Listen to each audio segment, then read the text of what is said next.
you off guard when we're on time. Good afternoon.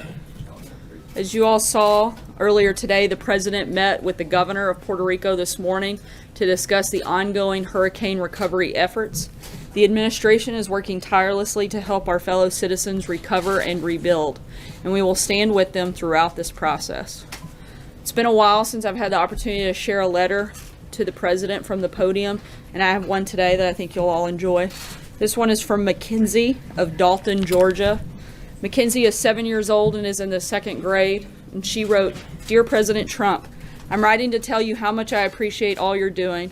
I think you're an awesome president. In fact, I voted for you in my school election. My mom is bringing me to D.C. on spring break this year, and I'm very excited. I've never been there before, and I can't wait to see everything. I am most excited to see the White House. My mom said we have to write someone to ask to come in, and I hope we can. I know you're a busy man, but if you could meet me or at least see your office, it would make my day, and I would love to shake your hand. You're our leader, a hero, and a great man, and I can't wait to see you and help make America great again. Sincerely, Mackenzie, your biggest fan. P.S. If you would like, I can bring something to eat when I come. I've always heard food brings people together." Well, Mackenzie, I had the opportunity to share your letter with the President earlier today, and he said he would love for you to come and visit us here at the White House during spring break. I'll give you a tour personally, and if the President is here, he'd love to meet you as well. Finally, you're very right about food bringing people together, and so the press staff would like to invite you to have lunch here in the Navy Mess downstairs in the West Wing. We look very much forward to your visit and hope that you'll be in touch so that we can make sure that that happens.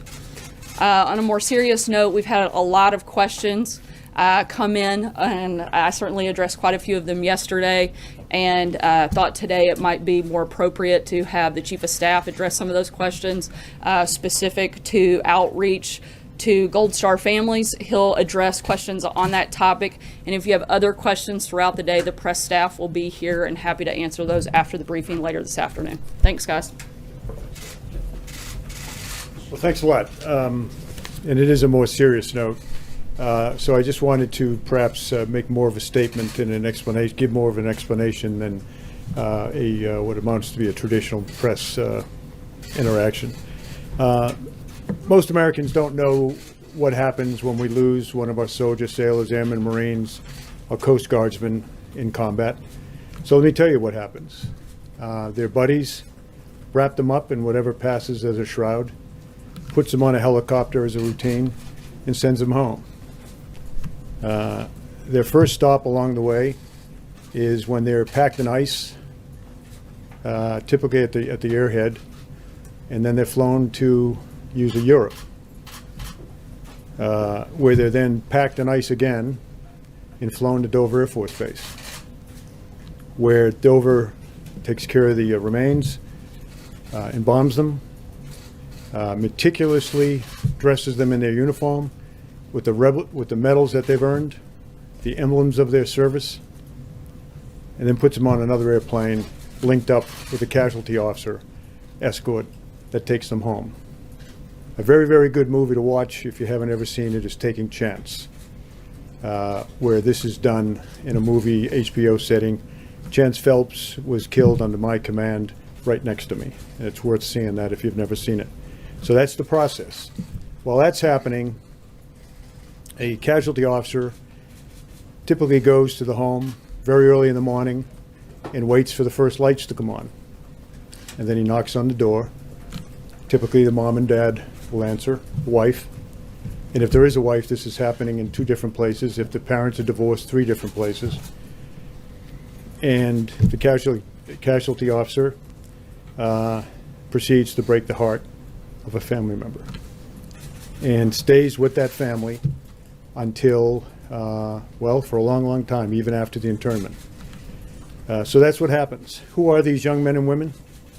They are the best 1% this country produces. Most of you, as Americans, don't know them. Many of you don't know anyone who knows any one of them. But they are the very best this country produces.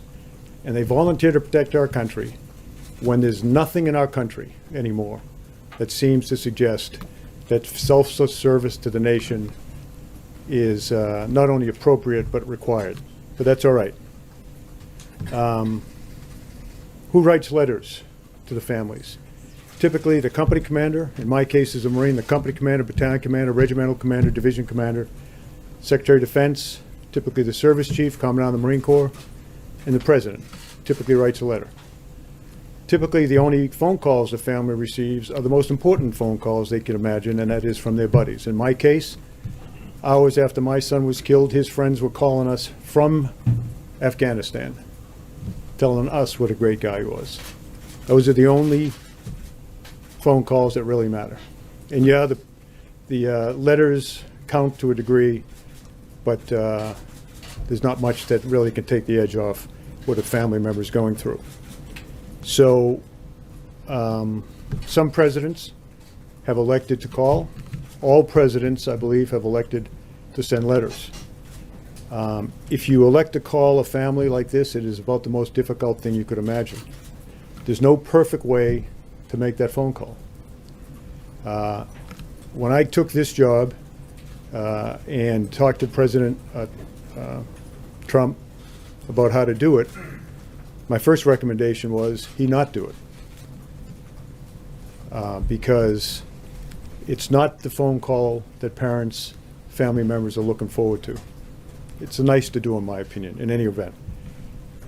He asked me about previous presidents, and I said I can tell you that President Obama, who was my commander-in-chief when I was on active duty, did not call my family. That was not a criticism. That was just to simply say, I don't believe President Obama called. That's not a negative thing. I don't believe President Bush called in all cases. I don't believe any president, particularly when the casualty rates are very, very high, that presidents call. But I believe they all write. So when I gave that explanation to our president 3 days ago, he elected to make phone calls in the case of the 4 young men who we lost in Niger at the earlier part of this month. But then he said, you know, how do you make these calls?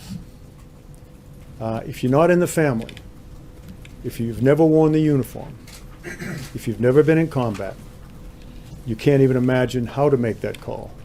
But I think he very bravely does make those calls. The call in question that he made yesterday, or day before yesterday now, were to 4 family members, the 4 fallen. And remember, there's a next of kin designated by the individual. If he's married, that's typically the spouse. If he's not married, that's typically the parents, unless the parents are divorced. And then he selects one of them. If he didn't get along with his parents, he'll select a sibling. But the point is, the phone call is made to the next of kin only if the next of kin agrees to take the phone call. Sometimes they don't. So a pre-call is made. President of the United States or the Commandant of the Marine Corps or someone would like to call. Will you accept the call? And typically they all accept the call. So he called 4 people the other day and expressed his condolences in the best way that he could. And he said to me, what do I say? I said to him, sir, there's nothing you can do to lighten the burden on these families. But let me tell you what I tell them.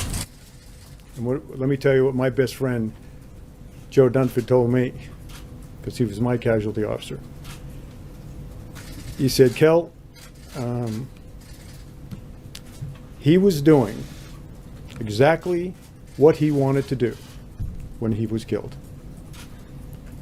He knew what he was getting into by joining that 1%. He knew what the possibilities were because we're at war. And when he died, in the 4 cases we're talking about, Niger, my son's case in Afghanistan, when he died, he was surrounded by the best men on this earth, his friends. That's what the president tried to say to 4 families the other day. I was stunned when I came to work yesterday morning and brokenhearted at what I saw a member of Congress doing. A member of Congress who listened in on a phone call from the President of the United States to a young wife, and in his way tried to express that opinion He's a brave man, a fallen hero. He knew what he was getting himself into because he enlisted. There's no reason to enlist. He enlisted. And he was where he wanted to be, exactly where he wanted to be, with exactly the people he wanted to be with when his life was taken. That was the message. That was the message that was transmitted. It stuns me that a member of Congress would have listened in on that conversation. Absolutely stuns me. And I thought at least that was sacred. You know, when I was a kid growing up, a lot of things were sacred in our country. Women were sacred and looked upon with great honor. That's obviously not the case anymore, as we see from recent cases. Life, the dignity of life, was sacred. That's gone. Religion, that seems to be gone as well. Gold Star families, I think that left in the convention over the summer. But I just thought the selfless devotion that brings a man or woman to die on the battlefield, I just thought that that might be sacred. And when I listened to this woman and what she was saying and what she was doing on TV, the only thing I could do to collect my thoughts was to go and walk among the finest men and women on this earth. And you can always find them because they're in Arlington National Cemetery. Went over there for an hour and a half. Walked among the stones, some of whom I put there because they were doing what I told them to do when they were killed. I'll end with this. In October, April rather, of 2015, I was still on active duty, and I went to the dedication of the new FBI field office in Miami. And it was dedicated to two men who were killed in a firefight in Miami against drug traffickers in 1986. A guy by the name of Grogan and Duke. Grogan almost retired, 53 years old. Duke, I think less than a year on the job. Anyways, they got in a gunfight and they were killed. 3 other FBI agents were there, were wounded, now retired. So we go down, Jim Comey did an absolutely brilliant memorial speech to those fallen men and to all of the men and women of the FBI who serve our country so well and law enforcement so well. There were family members there. Some of the children that were there were only 3 or 4 years old when their dads were killed on that street in Miami-Dade. 3 of the men that survived the fight were there and gave a rendition of how brave those men were and how they gave their lives. And a congresswoman stood up, and in the long tradition of empty barrels making the most noise, stood up there and all of that and talked about how she was instrumental in getting the funding for that building and how she took care of her constituents because she got the money, and she just called up President Obama, and on that phone call he gave the money, the $20 million to build the building. And she sat down and we were stunned that she'd done it, even for someone that is that empty a barrel. We were stunned. But you know, none of us went to the press and criticized. None of us stood up and were appalled. We just said, okay, fine. So I still hope, as you write your stories, and I appeal to America, that let's not let this maybe last thing that's held sacred in our society. A young man, young woman going out and giving his or her life for our country. Let's try to somehow keep that sacred. But it eroded a great deal yesterday by the selfish behavior of a member of Congress. So I'm willing to take a question or two on this topic. But let me ask you this. Is anyone here a Gold Star parent or sibling? Does anyone here know a Gold Star parent or sibling? Okay, you get the question. Thank you, General Kelly. First of all, you have a great deal of respect, Semper Fi, for everything that you've ever done. But if we could take this a bit further, why were they in Niger? What was, we were told they weren't in armored vehicles and there was no air cover. So what are the specifics about this particular incident, and why were we there? And why are we there? Well, I would start by saying there is an investigation. Now let me back up and say The fact of the matter is, young men and women that wear our uniform are deployed around the world in their tens of thousands. Near the DMZ in North Korea, in Okinawa, waiting to go, in South Korea, in Okinawa, ready to go, all over the United States, training, ready to go. They're all over Latin America. Down there, they do mostly drug interdiction, working with our partners, our great partners, the Colombians, the Central Americans, the Mexicans. You know, there's thousands. My own son right now back in the fight for his 5th tour against ISIS. There's thousands of them in Europe, acting as a deterrent, and they're throughout Africa. And they're doing the nation's work there. And not making a lot of money, by the way, doing it. They love what they do. So why were they there? They're there working with partners, local Africa, all across Africa in this case, Niger, working with partners, teaching them how to be better soldiers, teaching them how to respect human rights, teaching them how to fight ISIS, so that we don't have to send our soldiers and Marines there in their thousands. That's what they were doing there. Now, there is an investigation. There's always unless it's a very, very conventional death in a conventional war, there's always an investigation. Of course, that operation is conducted by AFRICOM, that is, of course, works directly for the Secretary of Defense.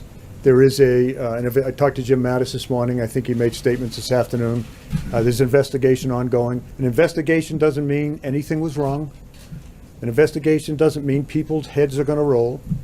The fact is, they need to find out what happened and why it happened. But at the end of the day, ladies and gentlemen, you have to understand that these young people, and sometimes old guys, put on the uniform, go to where we send them to protect our country. Sometimes they go in large numbers to invade Iraq and invade Afghanistan. Sometimes they're working in small units, working with our partners in Africa, Asia, Latin America, helping them be better. But at the end of the day, they're helping those partners be better at fighting ISIS in North Africa to protect our country so that we don't have to send large numbers of troops. Any other, someone who knows a Gold Star fallen person? John?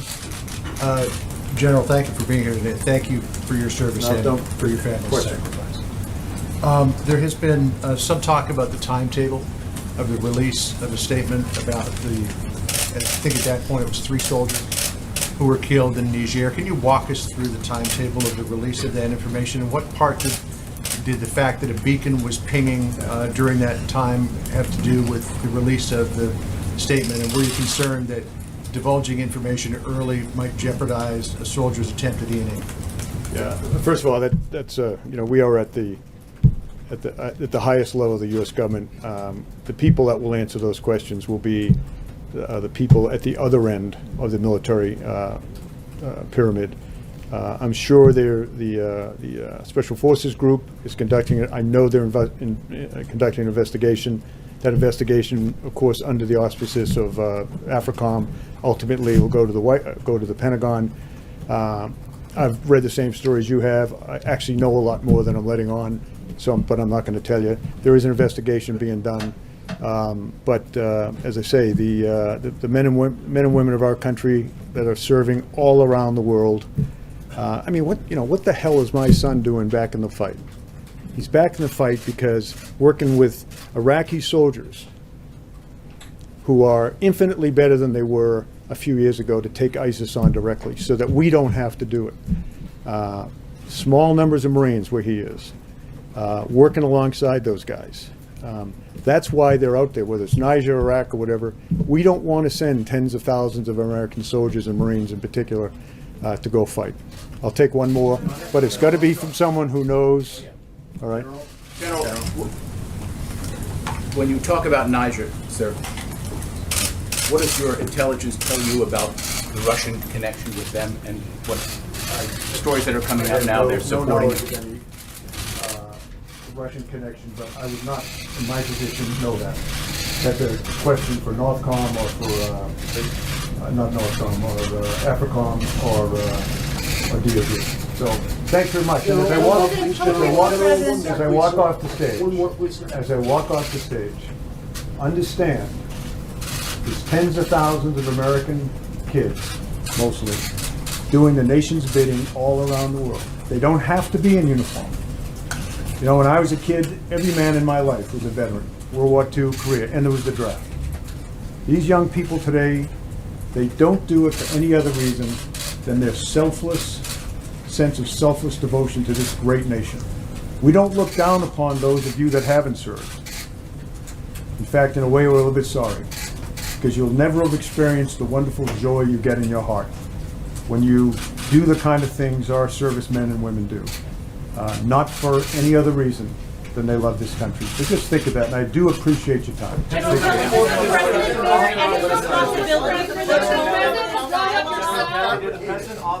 Did the president authorize the mission, General Kelly? That's it.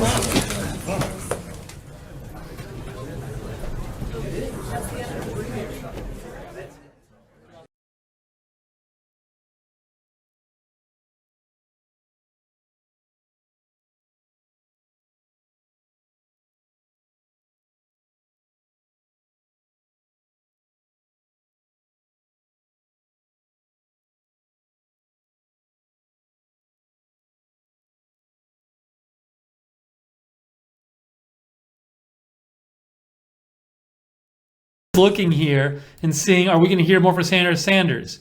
I'm looking, I see the shot is empty. I guess that's the end of the briefing. Hey, it's Steve Lookner with Right Side Broadcasting. Yeah, so I didn't know if we were going to get questions and answers from Sarah Sanders after that. Sometimes she would come on after somebody else comes on and answers questions, but she didn't. But I'm Steve Lookner. This is the post show for the White House press briefing. A pretty amazing briefing there with basically the briefing was General Kelly coming on and talking about the process of what happens to soldiers when they pass away during their service, and he got really into some of the details of the phone calls to the Gold Star families. And one specific thing I noticed that for me really stuck out in this whole press briefing was when he basically said, I told President Trump what to say. He basically, he talked about, I'm not going to get the words exactly right, but he explained something that he thought would be good to say, and that involved something that General Kelly himself had been told by somebody else earlier in his career. And that involved something like saying, expressing the thought that, your son or your daughter or relative was doing something they chose to do, surrounded by incredible people. And not that this makes it okay that the person died in service. Of course, it doesn't make it okay. But trying to convey to the person, like, they were doing something they were devoting their life to, and willingly so, and not because they wanted to die, because they wanted to serve the country. So saying that in a comforting way, General Kelly expressed it much better than I can express it. But the general point here is that what it really made it sound like is that the one quote the Congresswoman seized on, and that the press seized on, about President Trump saying, like, your son or your relative, chose to do this and knew the risks. It's not like when according to what General Kelly said, that wasn't like the only thing that was supposed to be said. There was a larger thought there, and so now maybe what General Kelly said is President Trump was when he said that, was saying something I told him to say and doing his best to express those thoughts. Now, I'm guessing President Trump didn't say the exact words General Kelly said, because he wasn't reading from a script. And look, maybe President Trump, things come out differently from different people. It's possible that President Trump said it in a way that sounded harsh to the person hearing it. I don't know. I wasn't there. But my larger point is this, is that when you take single quotes out of context, you're not getting a full picture. And all I heard yesterday from this Congresswoman, from a lot of the press, was this one single thing the president had said, something like to the effect of, your son wanted to be there, or your son knew the risks. And that kind of makes it sound like all President Trump did is call up and said, hey, well, your son knew the risks, goodbye. And that's not what happened. I'm sure that's not what happened. So when you take these quotes out of context, which often has happened in the past with President Trump, and I'm guessing it happens with people on both sides of the aisle with the press, you don't get a full picture. And so I thought today was helpful in getting a more full explanation of of the context in which those quotes were said. And also another significant thing is that General Kelly said he was so upset when the Congresswoman criticized President Trump for this. Given the fact that he was so upset at what the Congresswoman had said, he said he was so upset. I think he said I had to went and took a walk for an hour and a half. Did he say it like? I'm not remember I want to say it was something like at Arlington National or something like that. I don't have it right here. I'm sorry. I was kind of rushing around to get on the air because I was dealing with some stuff here involving the move to the new studio. But anyways, my point is that my larger point here is that if General Kelly was that upset at the Congresswoman's criticism of President Trump, that suggests that General Kelly himself did not think that President Trump said anything really wrong to the Gold Star family, because if General Kelly had thought that President Trump had really messed up and said something super insensitive to the Gold Star family, I can't imagine he would have been that incensed when the Congresswoman offered a quick critique of it. Another thing General Kelly said is he actually was critical of the Congresswoman for listening in on the conversation. He thought that was a conversation that should be private between the president and the family. And so he was critical of the Congresswoman. So anyways, some very strong words from General Kelly. And it was interesting, I didn't anticipate General Kelly coming out today and defending the president like that.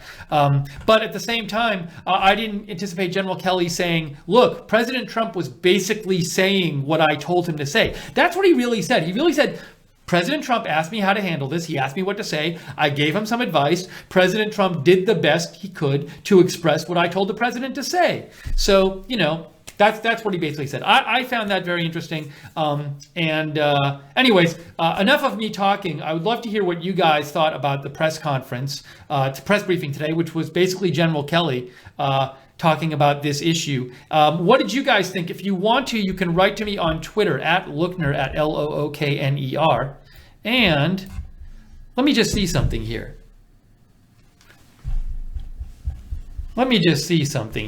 Did something happen wrong here?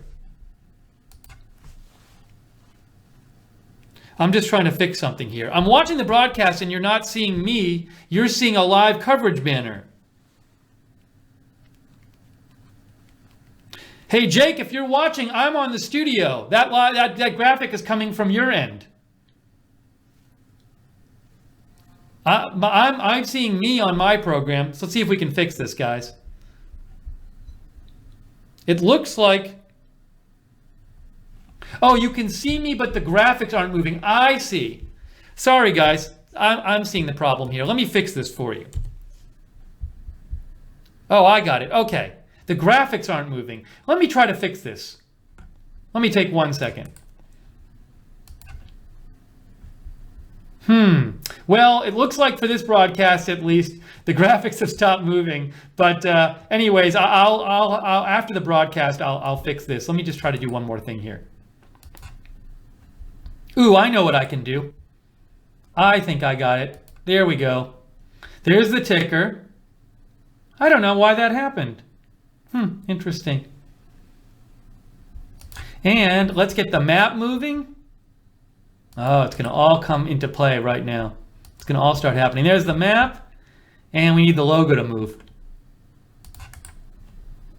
Well, at least you could see me. I thought you couldn't even see me. So much nicer. Sorry about that, guys. All right, so let me know if you guys have any thoughts about what happened in the press briefing. What did you think about the press briefing? Also, I caught at the end of the press briefing.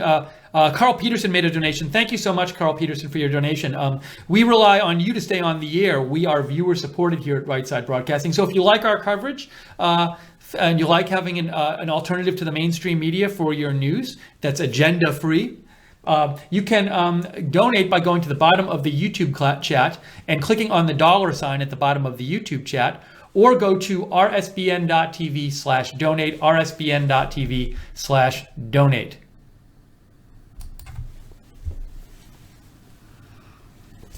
Lee writes in, Steve, you were tripping all over your mouth when you said president might have said it wrong in several places. Quit it. President knows how to talk. What I said specifically, Lee, is what I said is, I certainly don't think President Trump said the exact same words as General Kelly. That would be hard for most humans to do, to memorize something. So he was putting it in his own words as General Kelly said. And what I specifically said is, perhaps when he expressed it differently, he expressed it in a way that could have been interpreted as insensitive. I didn't say it was necessarily insensitive. I said maybe he expressed it in a way that could have been interpreted as insensitively by a certain listener. Maybe he didn't. I don't know. That's all I said. I didn't specifically say what the president said. All I was saying is that and General Kelly said the same thing. He didn't use the exact same words as General Kelly did. So that's all I said. Different people interpret things different ways. So just to clarify what I said, but thank you for writing in. Corey Giles said, a normal human being fit for the presidency should be capable of empathy and shouldn't have to be coached on expressing sympathy. So strictly, I understand what you're saying, Corey, but let me say this. From what General Kelly said, President Trump didn't say, how should I act? And he didn't say, should I be sympathetic? What he said is, what should I say? And, I'm assuming where this comes from, and maybe it did. Look, if I were president and I had never made a call like this before, what I would want to know is, are there protocols from this? Because for all I know, if I'm president and I call somebody and just talk, and I've never done that before, and I've never actually spoken to somebody whose relative just died in a war, I might say something that I think is comforting that they might take the wrong way. So what I personally would do is I'd ask somebody for advice who'd done it before and say like, hey, are there certain kind of things I should say here or didn't say or not say here? It sounds to me like that's what the president did, is that the president said, hey, General Kelly, what should I say on this kind of call? Is there a kind of thing that people normally say in these situations? Because it's not just like he said, to me, President Trump didn't say, hey, General Kelly, my friend just died. What should I say to my friend? It was a very specific type of situation, calling a military family after a soldier just died in combat operations in active duty. And that's a certain kind of call that the military is going to have more experience with. So I understand President Trump asking about that. Now, look, I don't have a recording of the call. It's possible, certainly, that you could listen to a recording of the call and say, he didn't sound sympathetic. It's possible you could listen to a recording of the call and say, oh my gosh, he sounds totally sympathetic. I don't know. My point is, I think it's entirely, somebody could be totally sympathetic and yet still want to ask General Kelly for advice. So I don't see President Trump's asking General Kelly for advice what to say as ruling out that he's sympathetic. I personally feel like I'm a sympathetic person, and I would want to ask someone who'd made that kind of call before what the normal thing to say in these situations is. And maybe you disagree with me, but that's just my thoughts on the matter. Thank you for writing in, Corey. Let's see. I'm just looking for some more messages from you guys. If you'd like to write in, write to me at @Lookner on Twitter. Oh, somebody made a donation. Jerry OOOG made a donation, gave $10 and said RSBN rocks. Thank you, Jerry, so much. Fit to be Tied says, I think the Congresswoman being in that car was a deliberate setup. I suspect the wife is a liberal and wanted to help set up the president. I don't believe he said anything wrong at all. They were looking for a way to interpret it poorly, in my opinion. So I have not heard anything about this being a setup. My thought on setups generally is they take a lot of work. So my assumption is always to go with the simplest explanation, which is that it wasn't a setup. But I respect your opinion, Fit to be Tied. So thank you for writing in, and I'm happy to read your opinion on the air.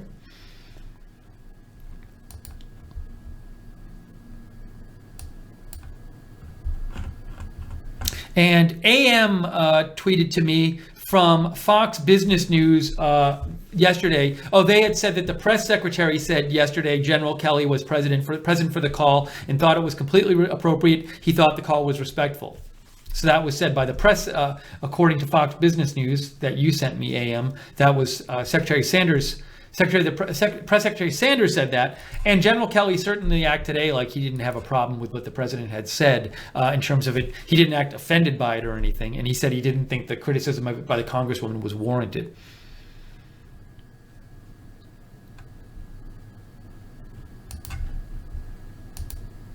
Patriot of Truth says, if you had one question for Sarah today, what would it be? I'm always for asking North Korea questions, because I think North Korea is a really important issue that often gets crowded out by these kind of soap opera-y issues like the NFL national anthem stuff and this call to the widow thing. And not that those aren't things that aren't important and shouldn't be talked about. I think they should. I just think like yesterday, it was like almost all press coverage was on those two things. And so I maybe would ask, what's going on with North Korea? Are there back channel negotiations going on? Are we any closer to deciding what's happening? There's lots of questions you can ask about North Korea. So I like asking North Korea questions because I think it's such an important issue.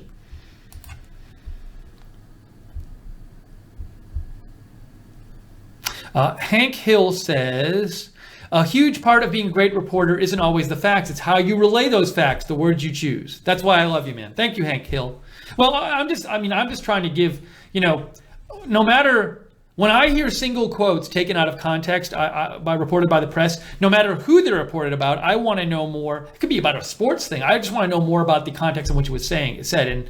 And a lot of things people say in conversation, if you take one sentence out and you don't give the context, it can be misleading. So I'm all for finding out the context before we criticize anyone for their speech. Music World just gave $5. Thank you, Music World. Says, salute for all our Gold Star families. Bless those who sacrificed their lives for our freedoms. And certainly I agree with you, Music World. And yes, we at Right Side agree with you on that. The soldiers in Niger gave the ultimate sacrifice. I will say this, though. It's interesting to me. We're hearing about the soldiers in Niger, I feel like a lot lately because it's connected to this whole President Trump calling the soldiers' families issue that's come up. But, when I was hearing all the talk about what's going on in Niger today, my thought was like, where are all the questions about those two giant Navy accidents in which I think 10 and 14 sailors were killed?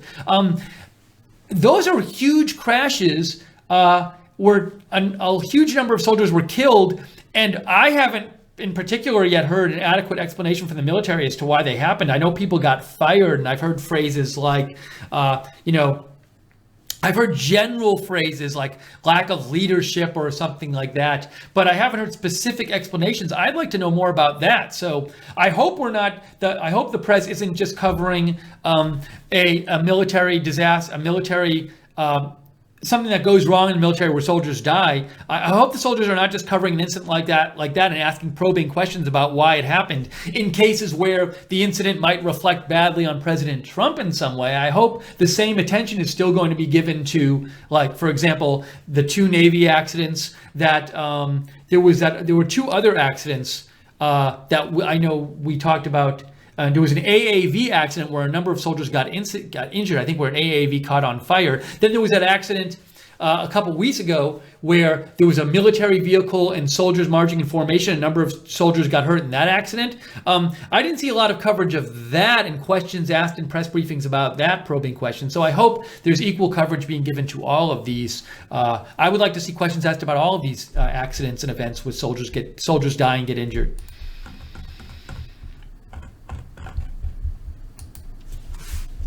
John Stanton writes in, Steve, everyone knows Representative Wilson did it for unhealthy reasons. Why are we talking about Trump and not about her ugly soul? That is a comment from John Stanton. Thank you, John, for writing in.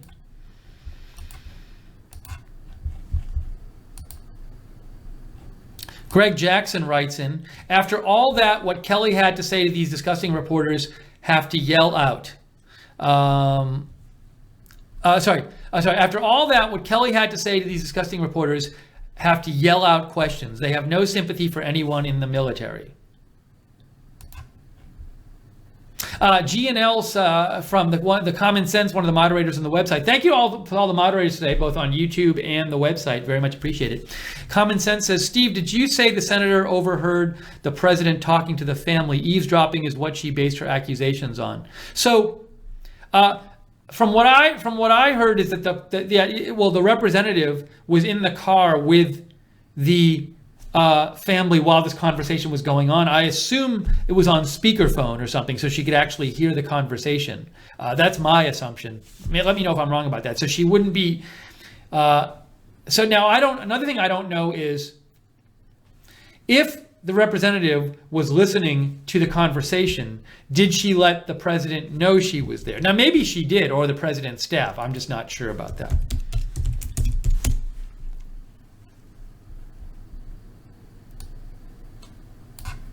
And the representative's name is Frederica Wilson. Sorry, I couldn't remember it before. That's her name. Christine Bestien writes in, all who called, related to phrase said by our president. All who called the first week, all veterans I have seen since, every one of them told me and still said he knew what he was doing or he knew what he signed up for. That's the soldier you're talking about. Because that knucklehead fake cowgirl has no military background, she does not get it. So she should have kept her mouth shut. This Gold Star mom is livid at the left for what they are doing to our Gold Stars. That's a Gold Star mother, Christine Bestien, who writes in. Thanks, Christine, for writing.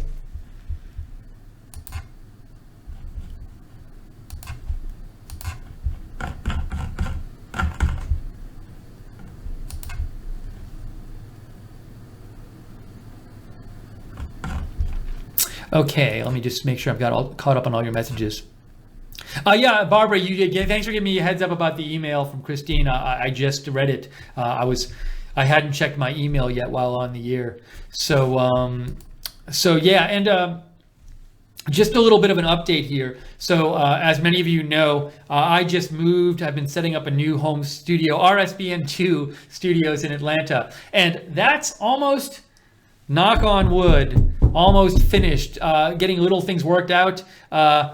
Got TV service here today. So once I apologize, I haven't had as much time to come on live as I normally would. But that stuff is all getting wrapped up very soon, and I'm looking forward to new studio, so much more space here, and a really nice space, and it's a lot. It's the internet connection is way better, and so looking forward to doing much more coverage for you in the coming days and weeks and on from that. So thanks for bearing with us the last week or so. Next couple days still have some stuff to take care of, but finally getting set up here, which is good. So let's see. Did I catch up on all your messages? I think I got to all your messages. Okay, so I think right now we're going to wrap up the stream. Thank all of you for writing in. Thank you to all of the moderators. Oh, wait, a couple more comments here. Sam Miller says, three-way caller, your other follower was right, setup. That's what Sam Miller believes. American Girl says, why was the congressman in the car with her? Does anyone know? Were they on their way to the funeral? Was she a family friend? I read something about this before. Let me see if I can get the story up for you, though.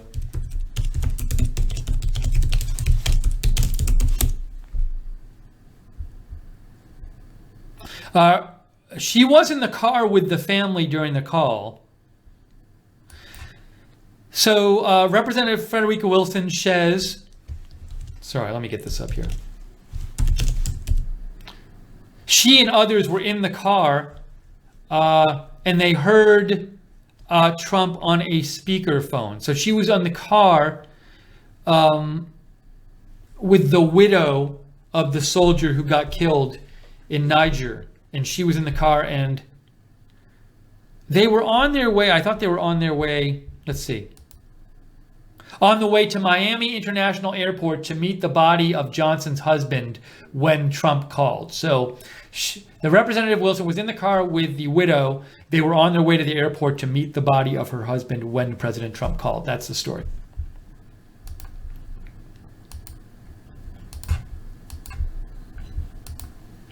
Okay.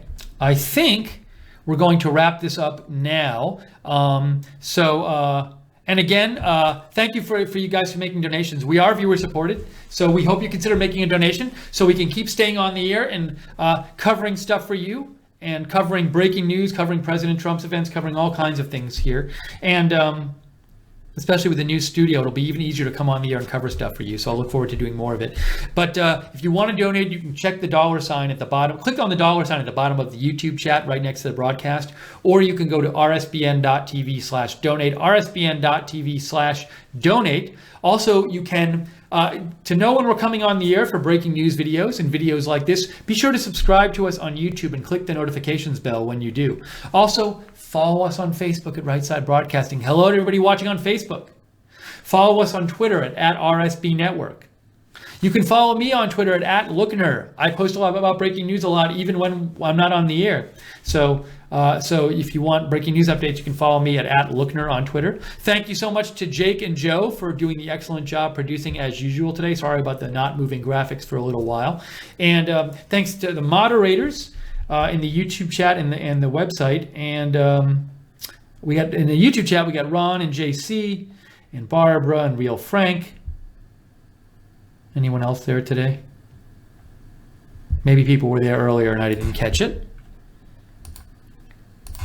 And thanks to everybody who wrote in, shared your comments, and thanks to everybody who donated and everybody who's for watching. So for now, I am Steve Lookner. This is Right Side Broadcasting. We hope you have a great day. I'll keep my eye on the news. We'll be watching the news the rest of the day. If there's breaking news, we'll be sure to come on and cover it. So keep an eye out for us. But for now, hope you have a great day. And for everybody here at Right Side Broadcasting, we will see you soon.